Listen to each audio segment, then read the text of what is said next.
Father's Day special. Hello and welcome to Slash Dupe, the movie pitching podcast with a twist. And welcome to our catch-up series where we look back on seasonal holidays or events over the recent months and we give it our own Slash Dupe twist. So we're doing June because if you look at July onwards, there's basically nothing until Halloween.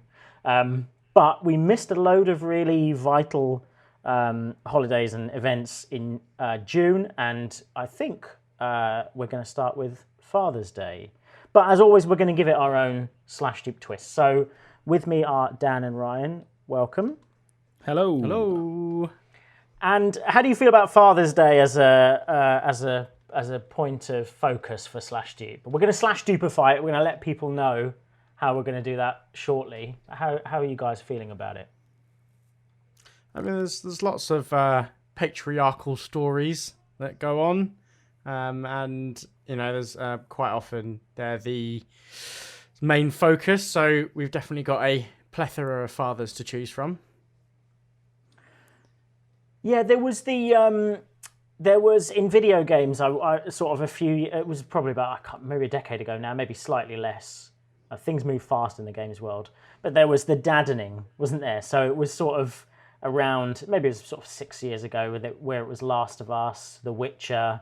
There are a lot of mature God of War more recently, yeah. So there were a lot of mature stories coming out because all of the people that grew up playing games and sort of making some of the early interesting games started to mature and have children and then wanted to make games about their experiences. I mean, I imagine most of their experiences didn't involve sorting their child's problems out by killing people. Yes. But, well, yeah, by killing zombies. we don't judge. We don't know what's going on in their lives, you know. So you know. So that was the games world, but you're right, in the film world, and we had an interesting discussion about this before we got set up. But there are a lot of fathers as we'll find out, in the film world that you don't actually think of as immediately as being fathers. You know, it's not the thing that you have to sort of search and remember. Oh yeah, actually they did. You know. They did have children. They were a dad. So there's lots of popular ones. Obviously, we did look into the Indiana Jones Senior, didn't we? Hank, Dr. Hank. Hank Marvin. Well, it's Henry, but Howard Jones. I think it's Henry, but Sean's on short name terms with them. You know. Yeah, you could say Hank is a shortening of Henry. Dr. Hank. But yes, then we found out, well, there is a young Indiana Jones. There is something that chronicles a younger Dr. Jones Senior and so on. Same with other sort of famous dads like Darth Vader, for example. Yeah, absolutely. And then we were thinking, well, maybe there's something interesting. And then we thought, man, the Disney Fox and mine has completely extracted everything out of the possibility of a Darth Vader story, really by showing basically everything step by step, from sort of being a kid to death. So to being thrown down what happens to him? Yeah, he gets electrocuted and then it dies he throws someone down a tube. He throws the Emperor down. Not just someone. He throws the Emperor. He doesn't just throw someone down a tube. Fairly heroic ending. And then and then he dies on that base.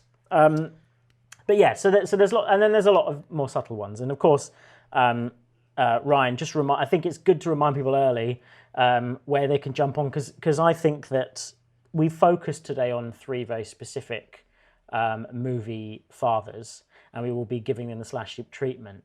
But there's going to be plenty more movie fathers out there. A lot of secret ones that we don't even know about. You know, I want to roll what you're suggesting. What you're saying is in.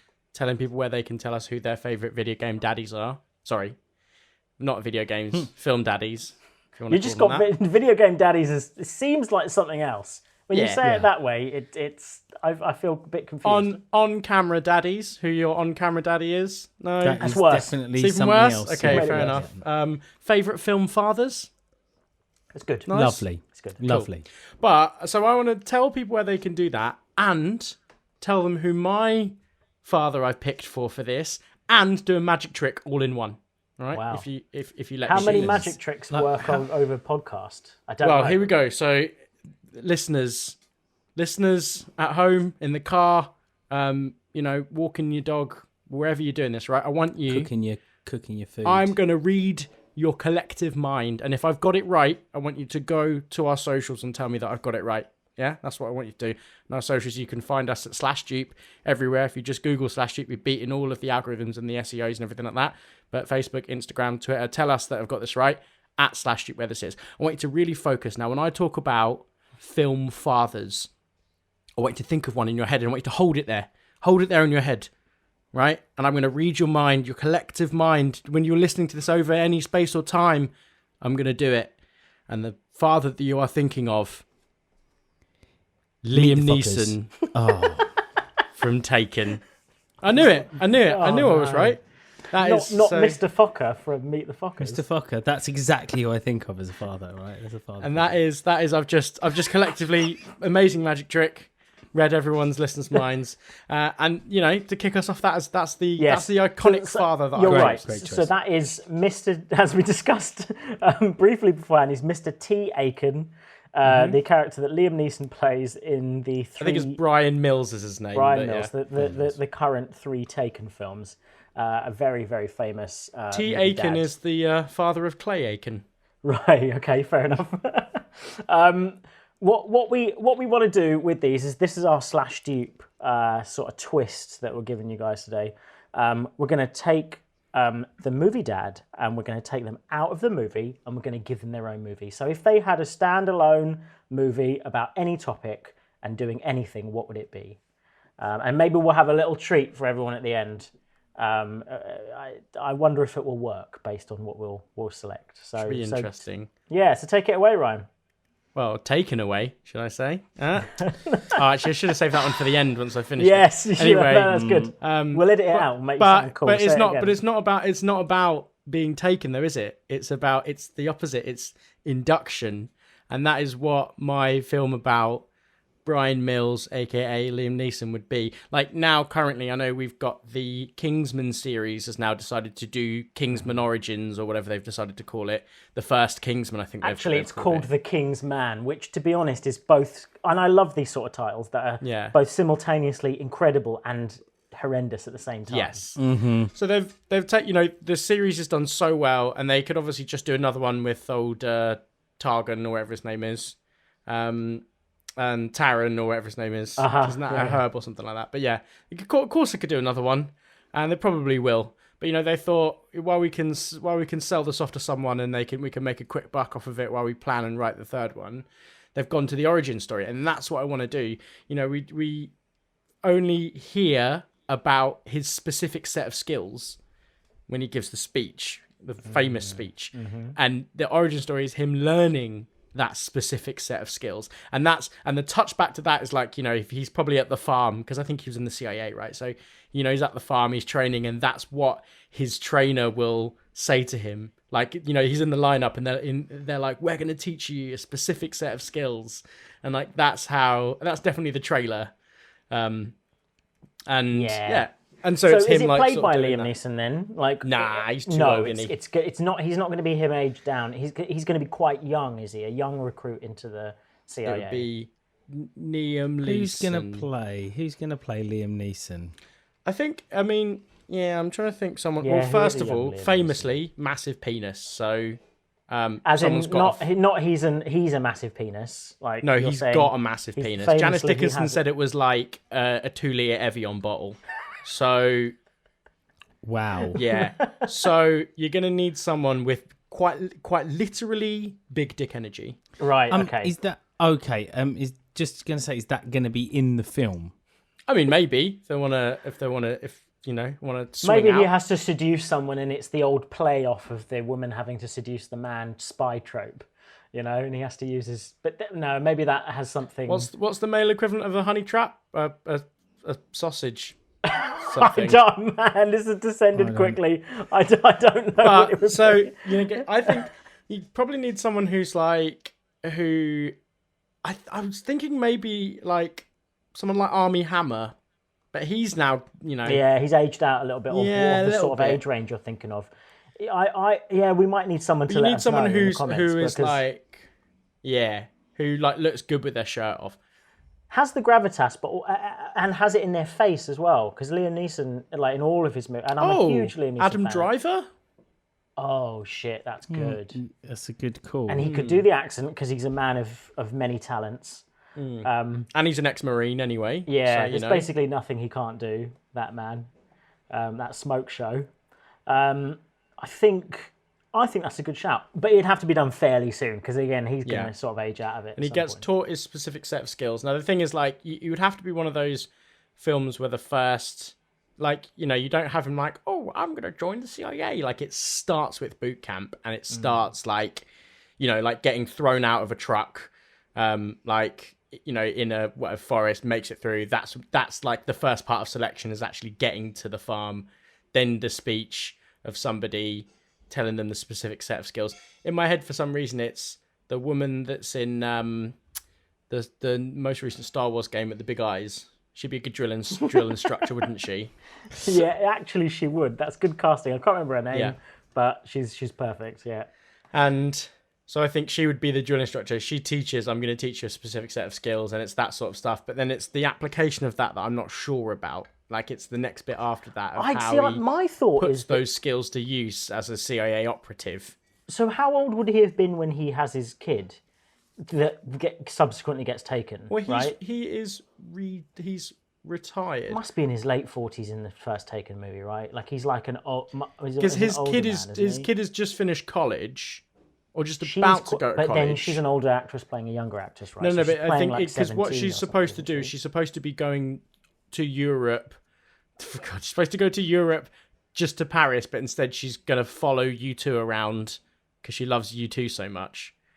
I can't believe that. Is that the actual plot? It's actually the plot. I can't believe it. Okay. I've seen it. I just don't remember anything about it. She loves Bono and U2. And so she's going to Paris to see them, and then she's going to like the way people used to do with the Grateful Dead, like follow them around Europe. That's why in the second one she actually ends up going to Paris, because if I remember correctly, it's like him knocking around Paris. No, the first one's set in Paris. Oh, is it? Okay, all right. Yeah, because she goes to Paris, and that's where she gets taken. And because she's got one of those apartments that for some reason overlooks the Eiffel Tower. You know, and the Arc de Triomphe and everything. But that would be, you know, it would probably be like a European jet setter, but I don't know. But yeah, he'd be quite old because I think she'd be 18 at that point. Before she goes to college, she was doing like the traveling. Because don't you want to end the movie with him having like, you know, I mean, I don't know if you've got a title for this, but I think it should be Given. And then at the end of the movie, his wife gives birth. They give birth to the, you know, to the child that is then taken. Unless it's a 3-movie thing, and then you do the only thing I want to see with Liam Neeson and Taken is how he goes from that guy with a particular set of skills to the guy in Love Actually. So I think that they're canon. Right? Okay, so Love Actually is a canon. Love film Actually is after world. Taken. Oh, what? Because his wife dies. His wife's died. Yeah. And the older sister's gone off because she's older, but he's got the younger boy to look after, and that's why he's crying and sad in Love Actually. Interesting. So we should have Emma Thompson in this film that we're making here as his origin story. As his sister? His sister. But then that means you don't someone get playing Emma Thompson. Oh yeah, fair enough. It would be the girl who plays Max's daughter in, and she's in Hobbs and Shaw as well. Yeah. Vanessa Kirby. Yeah. So we can do the him learning his skills, then it's Taken, then it's post Taken. You know, whatever happens in this third film. We're making 2 films here now, right? And then it's Love Actually. That's how it should go. Well, then it's the one afterwards that's called Given, obviously, and then this one would need to be called something else. I don't know if you've got a good title for it, but I hope it's as good as. I don't. You know, I hope it's a terror brilliant title. I don't have one. I think it is. Take this. I mean, yeah, take this. Take this. Have this. And it's got to have Take That in it. It's because, do you know what it is? You know where he gets his training? Someone's following Take That around the world. That's it, yeah. Maybe he's on like security detail or something. But anyway, Take That. I love that. Take this. Oh, he's ex Green Beret. That's why he's so... Right, okay. There you go. I wonder if I think it would be interesting to take a cross section of all of the heroes in these movies and then we're what they used to be, ex Delta Force, ex Marine, ex Green Beret, ex, and then wonder if there's any commonalities. We basically going to see an SAS Who Dares Wins, but with Liam Neeson's with Adam Driver in it. Is that what we're going to see? Yeah, I think basically? We do. And he basically he's not great at his specific set of skills yet. Yes. But are we going to do cut forwards, flash forwards, where he's learning a particular set of skills, he's not very good at it, and then we get a flash where he's like stabbing someone perfectly in Taken, and then like another one where he's like got a black bag over his head, and then we just like see like his brain like flashing forward. It could be that we have it like set over a certain set of years, so it's like a specific set of years we can have it set over. So it's like the training. That's the title, a specific set of years. It has like a bit of a. Oh no! Of course, the title would be specific set of skills, wouldn't it? Oh, of course it would. Yeah, I mean that's. Yeah. I'm actually annoyed that we didn't come up with that sooner. Yeah, that's embarrassing. Specific set of skills, and then we don't have to do the time jumping. We just do that's his origin story. Yeah, specific set of skills. And then at the end, he goes, I'm trying to do his sort of Irish American accent. Where he does, cool. Good job. Yeah, thanks. There's a woman back home, and her name is. Sounds like your Brian Cox. Yeah, that's your Brian Cox accent. That's basically what he does, though, isn't it? It's Scottish. Well, yeah, Scottish American. I don't know. I'm trying to do Irish American. But he has a very specific. Talking about specific set of skills, he has a very specific accent when he's doing his American voice, doesn't he? As they all do. Jared Butler's American voice, Jesus. But yeah, so he goes, "Well, I've got a girl back home that I love, and I'm interested." And then at the end, you see him like meet up with her, and like they date, and then they're gonna go and make love for the first time. And she says, "Oh, what do you?" I'm looking forward to taking you back to my place or whatever. And he goes, I'm gonna have to bonk you there, Sean. You need to go to horny jail. Like you're just trying to make this. No, he needs to say. I bet you need to see my particular set of skills. That is on par with. I only thought Christmas came once a year. Yeah. Right? So you need that line at the end of the movie. No, and that is shit. Because his specific set of skills is to give birth to a wonderful daughter that he then saves in Taken. Like you need to have that connection, I think. Right, that's all I'm saying. He won't give birth, will he? Because that's really impressive if he does. That's an entirely different movie and one that I would like to watch very much. And that is an incredibly specific set of skills if he is able to give birth. I suppose I'm doing this sort of like the 80s and 90s idea of like both partners give birth, but that's not really how it works, is it? It's most definitely not the man.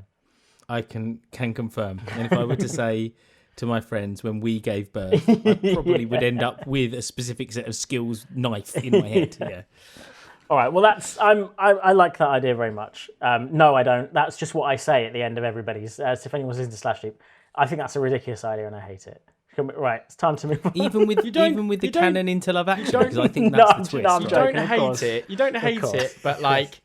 I'm completely ambivalent to that idea and everything that we've just talked about. How about that? You don't hate it. However, Money Man, Tom Daniels, who was our round 3 adjudicator, would see the dollar signs in that.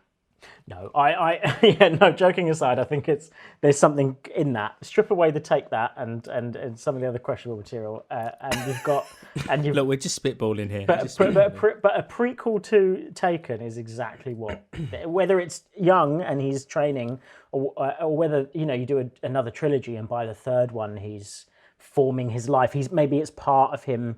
There's the classic shitty sort of spy thing where he's just desperate for a normal life and he's left the business and the cliche. That's the third of the prequel trilogy that you do, isn't it? And then that leads us into our particular set of skills gag that I love so much and I will not let go of. And you won't get any of the money for these 3 prequels unless we have that line in there. So.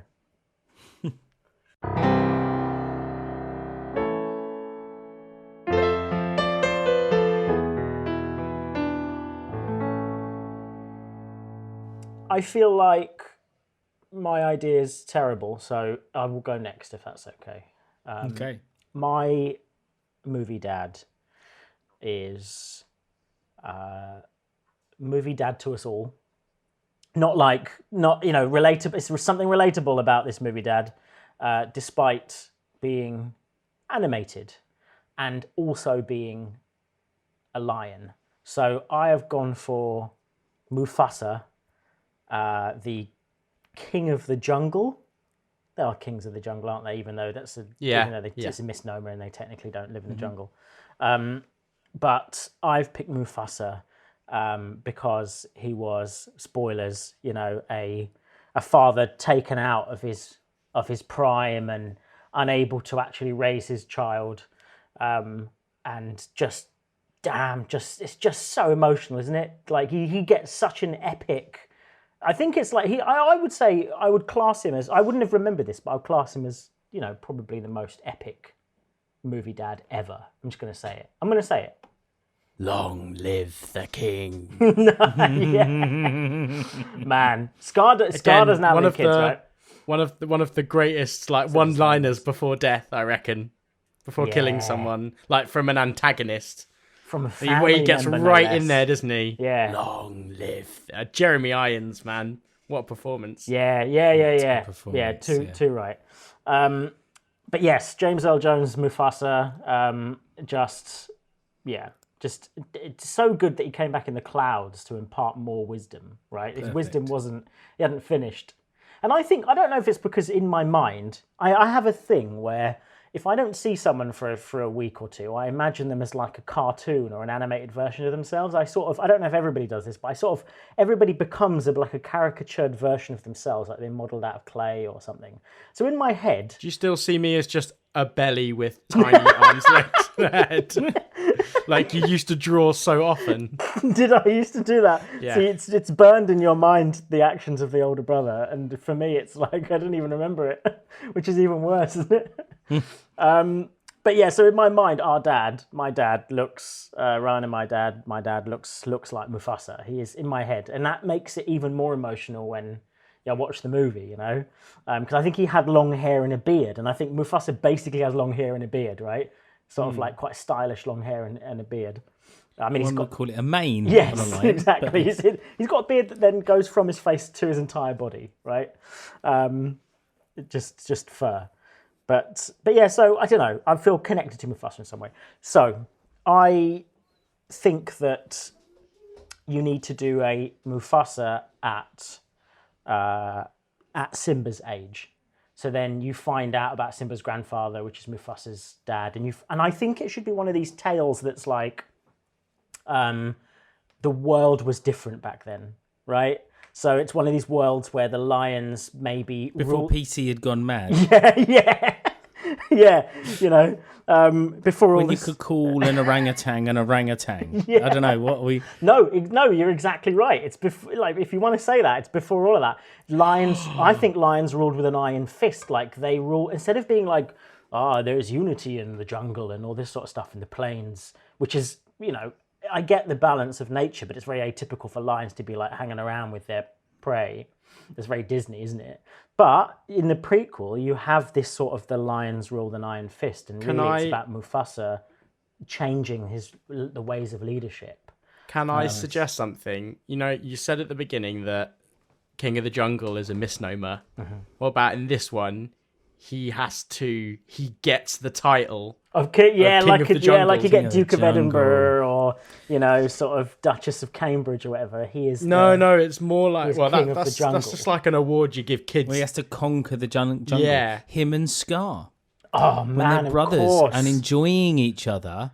And then we find out how Scar gets his scar. Oh man, and that event is the thing that divides the two brothers ideologically, essentially. Yeah. And maybe it is Mufasa's connection with not Nala. I can't remember what Simba's mum's called. But it's that connection with another person that also, she's a huge character in it that actually changes. As you grow up, sometimes your partners, for better and for worse, but hopefully for better, can change your ideologies and your outlooks and personality. And so, like, they sort of learn about the jungle in a different way. The jungle. Lion King, Jungle Book crossover fights Shere Khan. I don't know if lions and tigers. I don't know if they bears. Oh my. I don't know if they're even. Or he fights and defeats Shere Khan's dad, and then that then that Shere Khan's dad goes back and beats Shere Khan, and that's why he's such a prick. That's why he grows up to be such a prick. Listen, I'm not against a Lion King Jungle Book crossover, by the way, at all. That seems to be that we could probably spend an entire Slash Dupe episode on that. But there's enough good meat, if you'll excuse the pun, in the story of the two brothers, right? That actually brings me full circle to something I saw on the internet the other day about how when, spoiler alert, Mufasa dies, you don't ever see his body afterwards, right? Oh, obviously it's for Disney reasons. Oh, no, you do see it, because it goes up to him and he's like, Dad, wake up, wake up. Yeah, but then you don't see where it's gone afterwards, okay. right? Yeah. And this person researched the fact something must have eaten him, right? Something must have eaten him.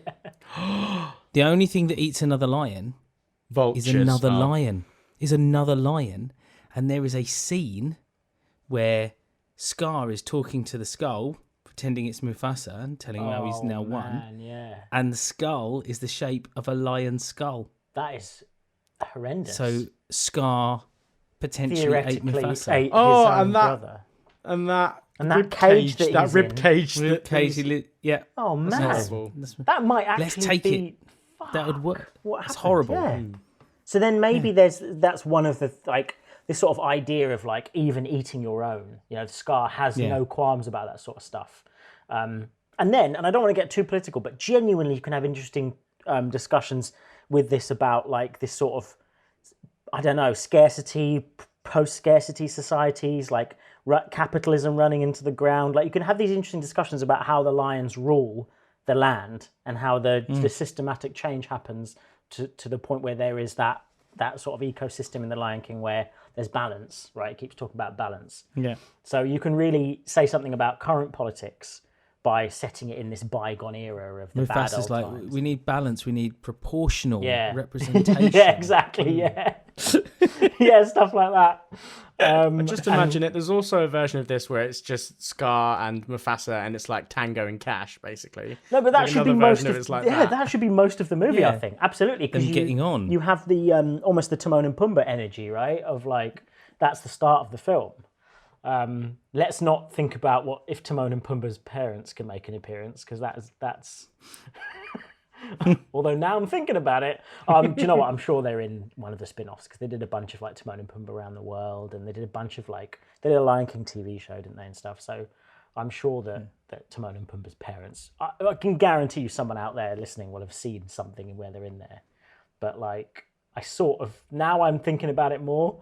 I want like Pumbaa's like parents to be really, really smart, and Timon's parents to be really straight-laced. And like, so that they've both rebelled from, their parents. And that's why they run away together. There's the Lion Guard, isn't there, which is Simba's son going on. So it'd be nice to go backwards. Yeah. And the Scar Mufasa thing, that's genuinely too good to pass up. Yeah. I like to think as well, you never see Mufasa eat any meat, do you? And he unifies all the tribes. So maybe he becomes a vegan. And that's why like no I'm one not wants sure to eat what I it. mean. Maybe he could be a vegan, and that's why he's like, no, I don't want to eat any of you. I want to be friends with you. But it would be more like when they kill the animals, they respect the animals while they're doing it, like sort of afterwards. Because I would imagine they're not sentient in that same way, but I think. Oh no, I'm going to. He sings the circle of life as he kills them. Yeah, somehow that makes it okay. You know what? You know, it'd be interesting, and we could make this maybe quite mystical, in the sense of when he speaks to Simba and he talks about everything the light touches, and you could bring something. Young Rafiki obviously is going to be there, isn't he? Yeah. And young Rafiki. that's what drives. And he gives him a prophecy about like a sort of yin and yang prophecy. And that's Scar, and Scar makes like a pact with the dark powers, isn't he? And that's why he's all. It has to be one of these sorts of things where it's like one brother will rise up and destroy the other, and Scar's so worried that it will be Mufasa that it becomes him, or something like that. Like it's so worried that it's Mufasa that's the one, that will sort of destroy that he. Yeah, and everybody likes prophecies, don't they, and stuff like that. You need a cheeky young Rafiki bouncing around everywhere. Yes. Yeah, I think that's an actual solid movie. What would it be called? Just Mufasa? I think because of because of how iconic his name is. Yeah, you just call it Mufasa. The Lion Princes. Yeah, that's good. Yeah. The Lion Princes. And it sort of follows from the Lion Guard thing that they're doing. So, and you could have that song Two Princes as the Princes. That's if what's it called? Fucking DreamWorks Spin did Doctors. It. Yeah. Oh yeah. Two Princes. Yeah, you can't call it Two Princes, can you? The Lion Princes is good. I like that. Yeah.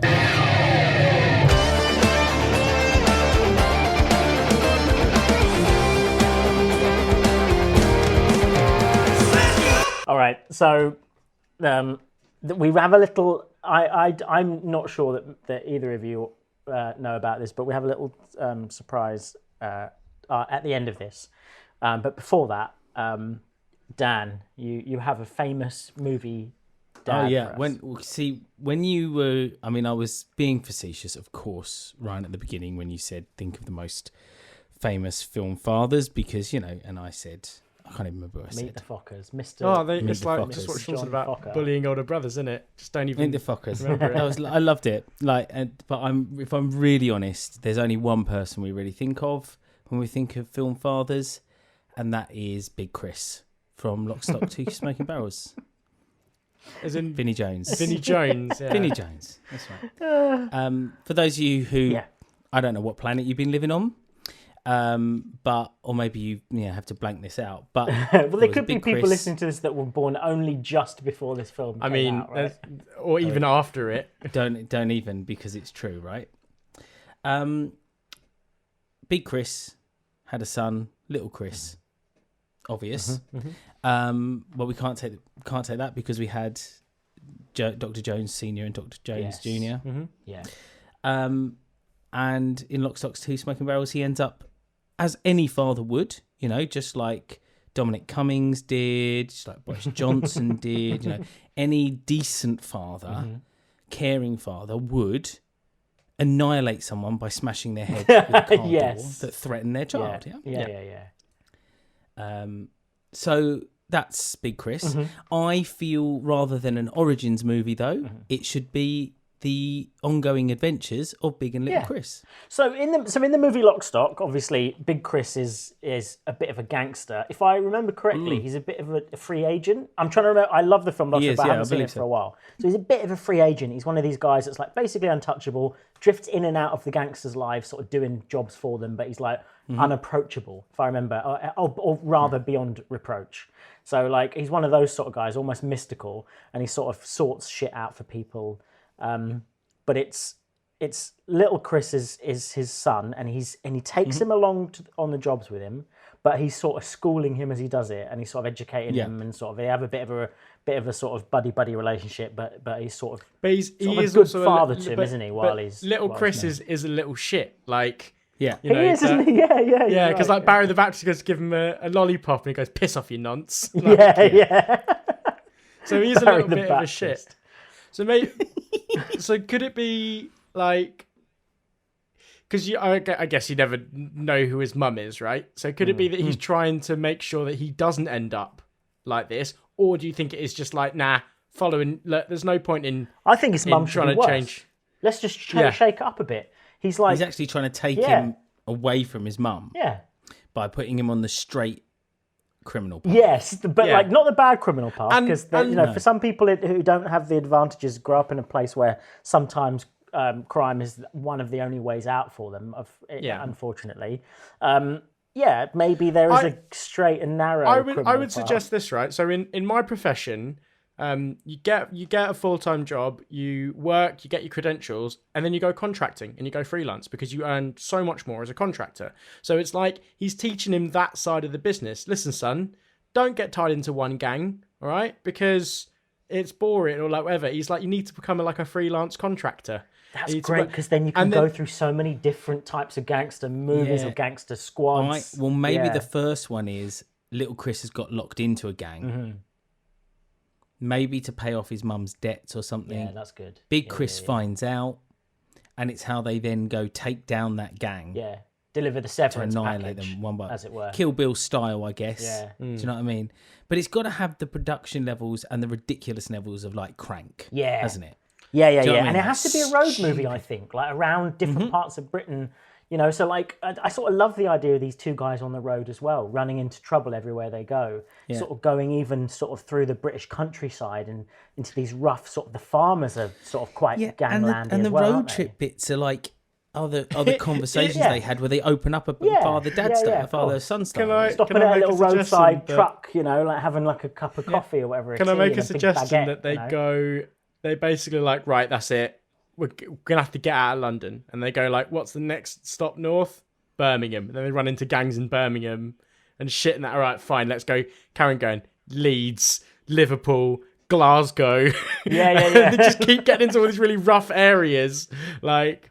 hey, it feels like a TV show, doesn't it? It feels like a sort of Amazon Prime TV show. And the end result is and in a weird sort of way, he's just trying to get them as far away from the mum as possible, I suppose. Like, just trying to keep them safe. The little and big adventures of Big and Little Chris. That's genuinely great. That's the best title anyone's ever come up with on Slash Dupe so far. I'll take that. Thank you. That's recorded. I think that's wicked. Okay, now we run into the problem of who's going to play them, because is it going to be Vinnie Jones like back again? It's absolutely, you can't not have Vinnie Jones, can you? So it's going to have to be. Who was little Chris in that? I don't know. I don't know either, but maybe part of me thinks Will Poulter will be good. Peter McNichols is the name of the kid. He hasn't been in anything since 2004. He was in The Bill. Of course he was. And About a Boy. And I think Will Poulter, man. Like before he gets to. Well, could I maybe make this suggestion? It's maybe going off on a slight tangent, but could it be Vinnie Jones' grandfather, and then there's little Chris Jr. Could we do it? Could we do it that I think way? that's season 2.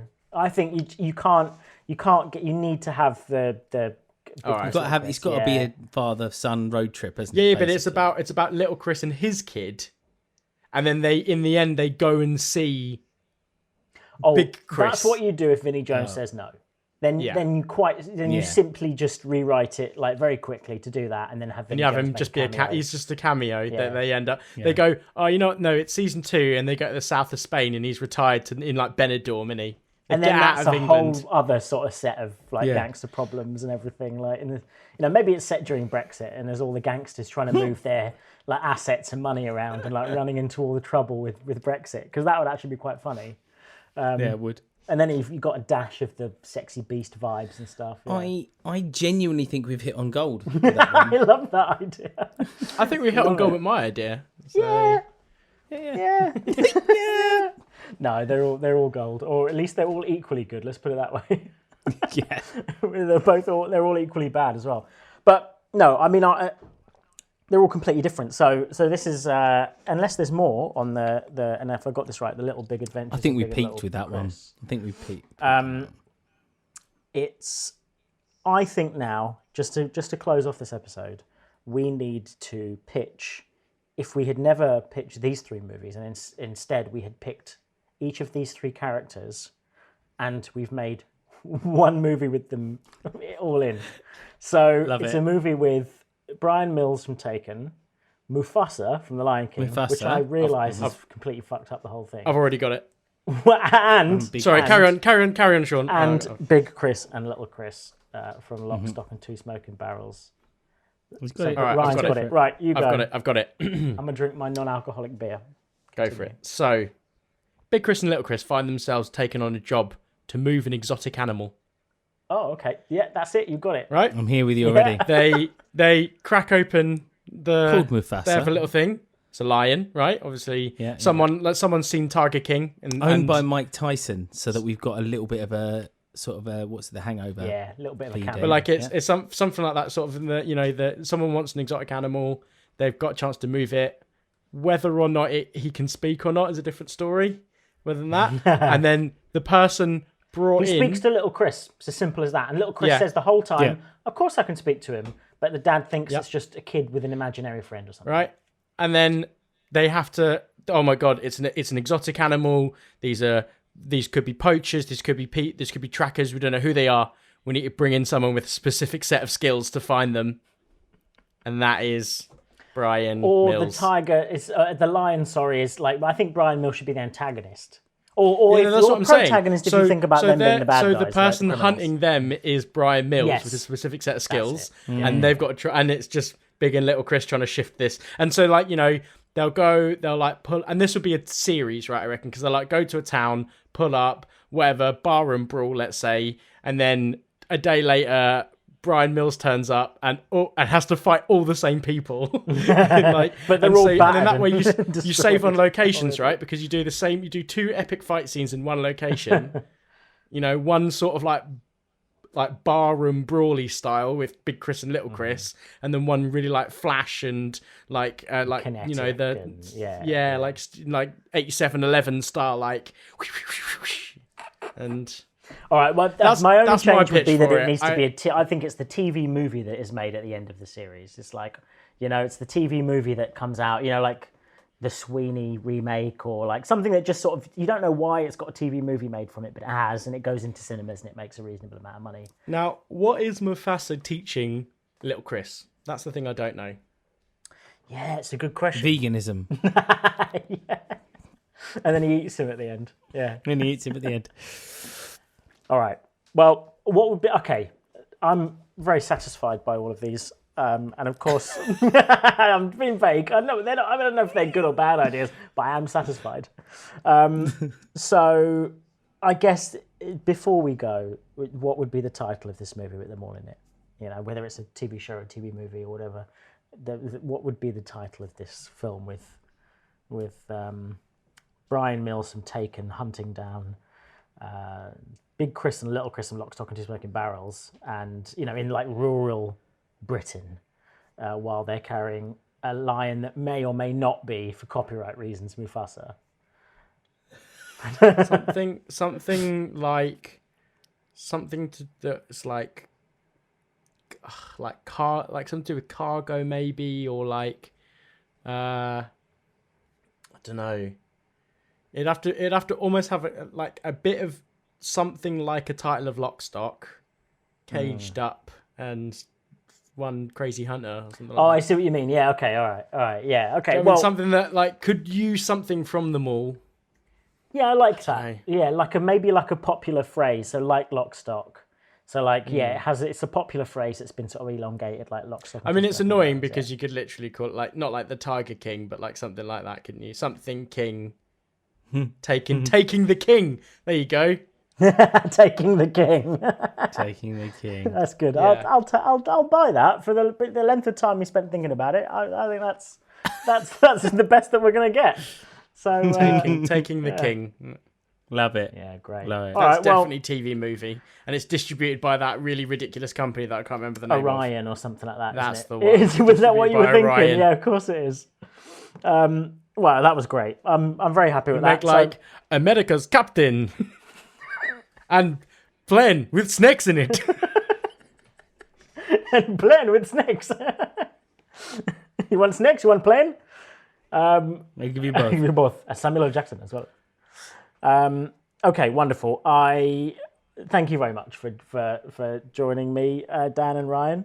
And thanks everyone at home. That was our Father's Day special for Slash Dupe, giving popular fathers from popular movies our own Slash Dupe twist and slant. And we have a couple more, don't we? We have a handful of others coming up. There were some big events over summer, and we want to make sure that we capture them and give them our own little twist. So thanks, Ryan and Dan, and thanks everyone at home.